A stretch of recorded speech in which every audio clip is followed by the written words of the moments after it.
Selamat datang di perjalanan kita menyusuri lorong waktu ke awal mula sejarah manusia. Setelah Adam dan Hawa meninggalkan Taman Eden, sebuah babak baru dimulai. Hawa melahirkan Kain dan berkata, "Aku telah mendapat seorang anak laki-laki dengan pertolongan Tuhan." Tak lama kemudian, lahirlah adiknya, Habel. Seiring waktu berlalu, mereka tumbuh dengan jalan hidup yang berbeda. Habel menjadi seorang gembala kambing domba, sementara Kain memilih menjadi seorang petani yang menggarap tanah. Kain, pria Timur Tengah, kulit kecoklatan, tubuh tegap, dengan keras membajak tanah kering di bawah terik matahari. Di suatu hari, tiba saatnya bagi mereka untuk mempersembahkan syukur kepada Tuhan. Kain membawa hasil tanahnya, buah-buahan dan gandum, untuk dipersembahkan.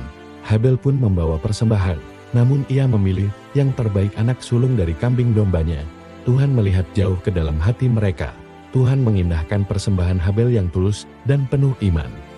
Tetapi dia tidak mengindahkan persembahan Kain. Melihat hal itu, hati Kain menjadi sangat panas, wajahnya muram oleh kemarahan dan kecemburuan. Tuhan yang penuh kasih pun menegur Kain dengan lembut. "Mengapa hatimu panas? Mengapa mukamu muram? Jika engkau berbuat baik, bukankah mukamu akan berseri?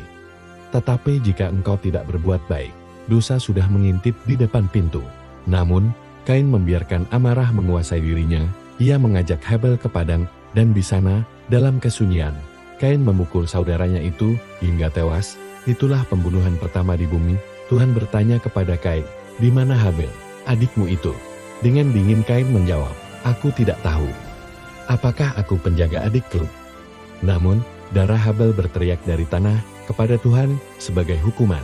Kain dikutuk dari tanah yang ia kerjakan dan menjadi pelarian di bumi. Meski begitu, Tuhan memberikan tanda perlindungan pada Kain agar ia tidak dibunuh oleh siapapun. Kain pun pergi dari hadapan Tuhan dan menetap di tanah Nod di sebelah timur Eden. Garis keturunan Kain kemudian membangun peradaban Adam yang menjadi bapak pemilik ternak, pemetik kecapi, dan penempa tembaga. Namun, kekerasan terus berlanjut hingga masa Lamai. Di akhir kisah ini, fajar harapan baru muncul. Adam dan Hawa dikaruniai putra lain bernama Set. Set lahir untuk menggantikan Habel. Pada zaman saat inilah, orang-orang mulai memanggil nama Tuhan kembali. Sahabat semua, dari kisah ini, kita belajar sebuah pesan mendalam. Kecemburuan dan amarah adalah pintu masuk bagi kehancuran. Tuhan menginginkan hati yang tulus daripada sekadar persembahan lahiriah. Mari kita belajar untuk menguasai emosi kita dan menjadi penjaga bagi saudara-saudara kita, bukan justru menjadi penghancur.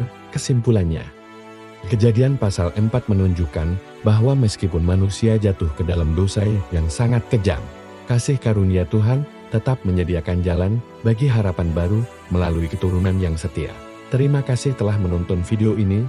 Semoga kisah ini menjadi berkat dan penguat iman bagi kita semua.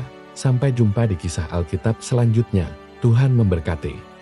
Jangan lupa untuk dukung channel ini agar terus memberikan konten yang menginspirasi. Klik like jika kalian menyukai video ini, berikan komentar kalian tentang pesan moral apa yang paling menyentuh, subscribe untuk konten terbaru, dan share video ini kepada keluarga serta sahabat kalian. Terima kasih. Tragedi dan harapan, kajian Kejadian pasal 4.